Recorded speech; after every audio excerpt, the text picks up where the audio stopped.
Le nouveau guide suprême en Iran est Mojtaba Khamenei. Il est extrêmement puissant, fortuné et entouré de réseaux solides, ce qui en fait l'une des figures les plus redoutables du gouvernement iranien actuel. Il bénéficie du meilleur dispositif de sécurité du pays. Il a participé à la guerre Iran-Irak alors qu'il n'avait que 17 ou 18 ans, servant comme volontaire au sein des forces iraniennes, probablement dans un groupe paramilitaire lié aux gardiens de la Révolution. Depuis les années 2000, il aurait formé sa propre base de pouvoir dans le pays et très soutenu par les gardiens de la Révolution. Tout ce que nous savons, c'est qu'il est très craint.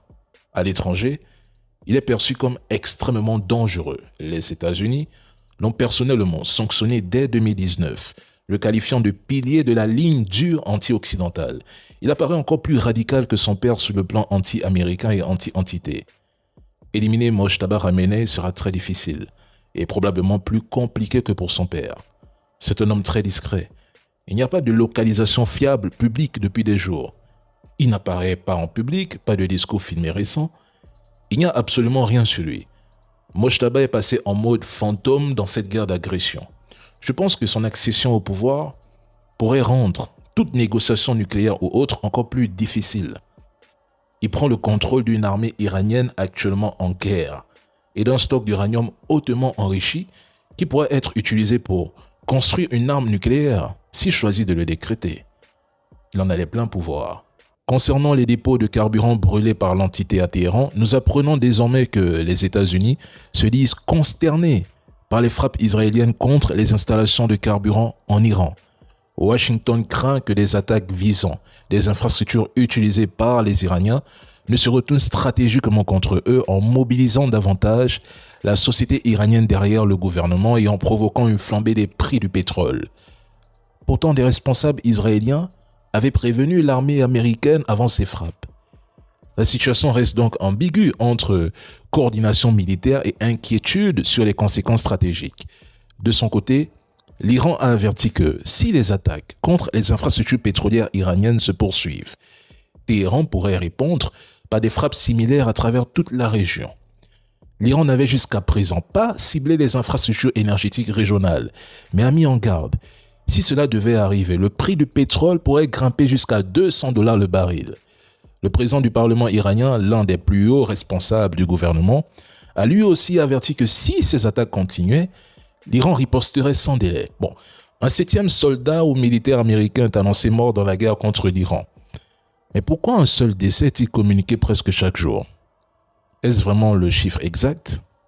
Les autorités affirment que ce soldat avait été blessé le 1er mars et qu'il a succombé à ses blessures 7 jours plus tard.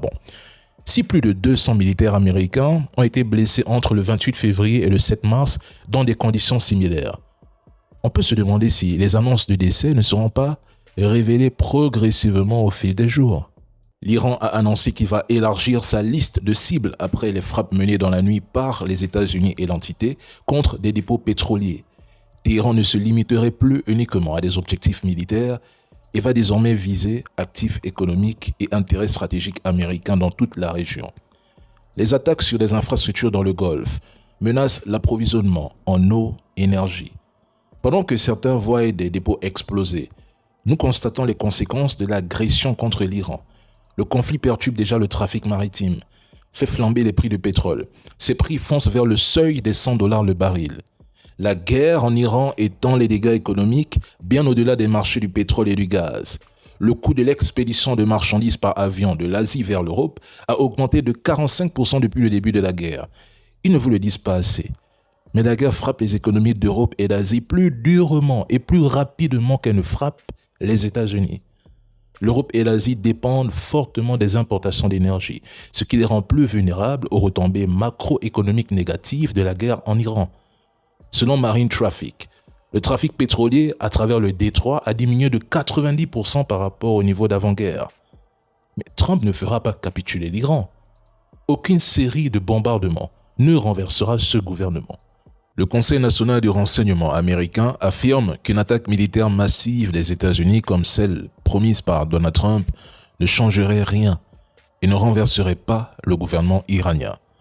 Selon le Washington Post, le renseignement américain n'a jamais cru à la chute du gouvernement.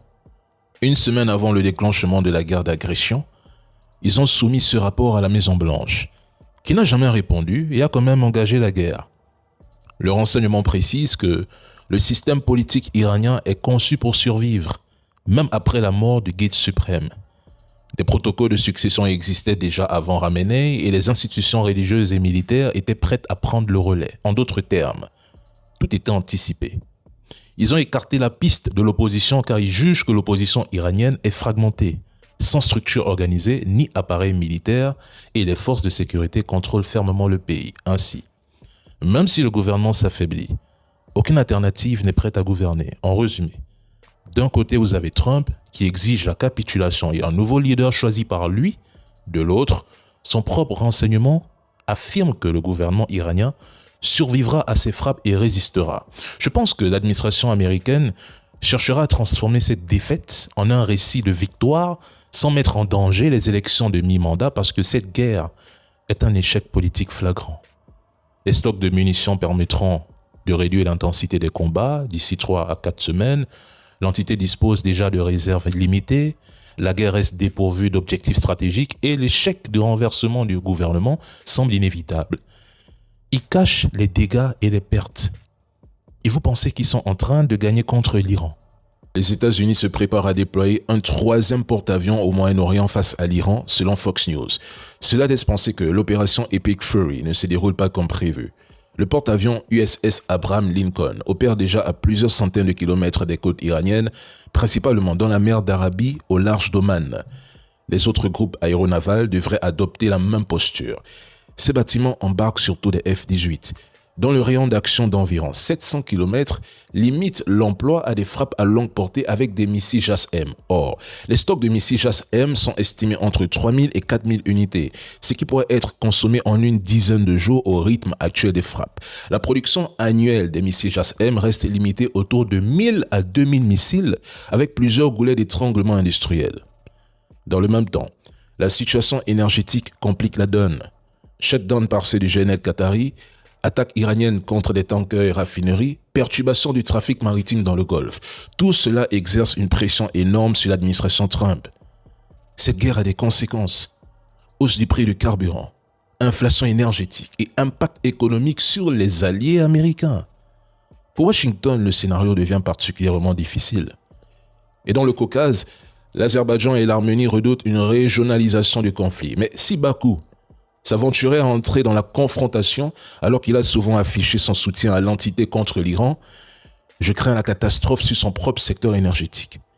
Et que fera l'Arménie qui voit l'Iran comme un contrepoids stratégique face à l'axe Turquie-Azerbaïdjan? Selon CNN, la Chine pourrait se préparer à entrer en guerre au Moyen-Orient en fournissant à l'Iran aide financière, pièces détachées et composants de missiles, tandis que la Russie soutiendrait le pays en renseignement. Position et mouvement des troupes américaines, trajectoire des navires, données de ciblage pour frapper les forces ou avions américains dans la région. Et ça, c'est selon CNN et le Washington Post, pas selon moi. Questionné sur les informations, la CIA et le ministère de la Défense, pourtant très bavards d'habitude, ont refusé de commenter, ignorant purement et simplement les questions. Par ailleurs, depuis le déclenchement de la guerre d'agression, Taïwan observe que les avions de guerre chinois n'ont plus effectué d'incursions autour de l'île. Pour Taïwan, c'est une situation inédite. C'est la plus longue période d'accalmie de ce type depuis des années.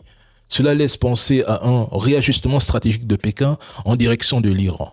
Pour l'instant, la plus grande gagnante de cette guerre reste la Russie.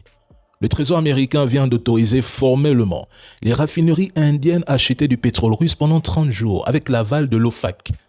Une mesure clairement destinée à maintenir le flux de pétrole sur les marchés mondiaux alors que l'Iran tient le Golfe en otage. Et croyez-moi, ça continuera à faire très mal tant que l'Iran poursuivra sa guerre asymétrique. Si Donald Trump veut vraiment renverser le gouvernement iranien, alors qu'il déploie des troupes au sol en Iran, là seulement, nous pouvons mesurer la véritable force militaire américaine face à Téhéran. Parce que jusqu'à présent, il est trop facile de bombarder un pays depuis les airs, surtout quand ces opérations sont soutenues par des alliés de l'OTAN, l'entité, et ne nécessitent pas d'engagement terrestre réel. Ils sont plusieurs contre l'Iran et se plaignent aujourd'hui que l'Iran reçoive du renseignement. À un moment donné, l'Iran dit avoir la certitude de pouvoir affronter l'armée américaine en cas d'invasion terrestre. Ce serait un désastre pour l'armée américaine. C'est ce que j'expliquais hier dans ma vidéo. L'Iran ne raisonne pas en termes de guerre conventionnelle, mais en termes de guerre d'usure et de guerre asymétrique. Si les États-Unis entraient en Iran, le pays serait transformé en un immense terrain de guérilla.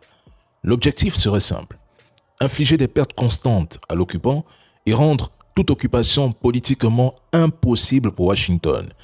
La géographie iranienne est déjà en soi un cauchemar militaire. L'Iran est un pays extrêmement difficile à envahir. Il est 3 fois plus grand que l'Irak, couvert de chaînes, de montagnes, de déserts immenses et de villes gigantesques comme par exemple Téhéran. Les lignes d'approvisionnement seraient longues et vulnérables. La guérilla se déroulerait dans les montagnes, tandis que les combats urbains seraient massifs. Même l'armée américaine sait qu'une invasion nécessiterait des centaines de milliers de soldats, avec des pertes considérables.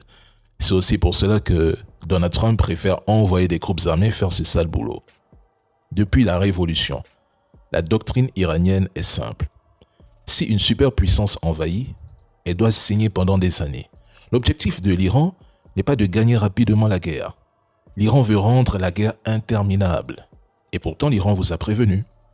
Ils se sont préparés à une guerre de longue durée. Ils l'ont dit. Ils ont envisagé tous les scénarios, y compris des frappes massives du duo États-Unis-Entité. Malgré cela, je vois certains médias s'affoler en affirmant que parce que l'Iran a réduit la cadence de ses tirs, le pays serait sur le point de s'effondrer. C'est fascinant de constater à quel point certains oublient la notion même de stratégie lorsqu'il s'agit de guerre. C'est fascinant. Donald Trump demande aux Kurdes de choisir leur camp, soit se ranger aux côtés de l'Amérique et d'Israël, soit soutenir l'Iran. Trump veut affaiblir ou renverser le régime iranien de l'intérieur sans dépendre uniquement d'une guerre directe. Il veut utiliser les minorités contre Téhéran. Trump essaie de convaincre les Kurdes d'Iran de se révolter contre les gardiens de la révolution et le gouvernement de Téhéran. Les Kurdes vivent dans l'ouest de l'Iran et certains groupes sont déjà opposés au pouvoir. Il leur propose donc une couverture aérienne américaine, un soutien logistique et possiblement des armes ou une aide de renseignement. Le but est que la rébellion prenne le contrôle de certaines zones de l'ouest de l'Iran. Ils doivent ouvrir un nouveau front.